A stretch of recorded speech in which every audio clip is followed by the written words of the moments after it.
In today's video, I'm going to teach you how to create a simple automation that sends Notion database items into Google Sheets. We're going to do this using either make.com or Zapier in Chrome, and the overall idea is very straightforward. Whenever a new item appears in your Notion database, the workflow will automatically send that information into a row in Google Sheets. This is a great way to keep records organized, build reports, or create a backup of important database entries without having to copy and paste anything manually. To begin, open Chrome and go to either make.com or Zapier, depending on the platform you want to use. Once you're signed in, create a new workflow. In Make, this may be called a scenario, while in Zapier, it's usually called a zap. Even though the wording is slightly different, the setup process is very similar in both tools. You're essentially creating an automated sequence with a trigger and an action. Next, set the trigger app to Notion and choose the trigger called Watch Database Items.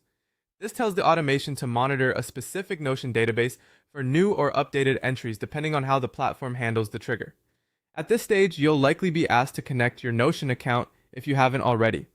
After that, select the database you want the workflow to watch. Make sure you choose the correct database because this is where the information will come from. Once the trigger is in place, set the Action app to Google Sheets, then choose Add Row or Update Row, depending on the exact wording in the platform you're using.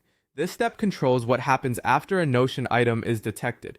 You'll also need to connect your Google account and select the spreadsheet and worksheet where the data should go. Take a moment here to confirm that your sheet has clear column headers, since that will make the mapping process much easier. Now map your Notion properties to the matching spreadsheet columns.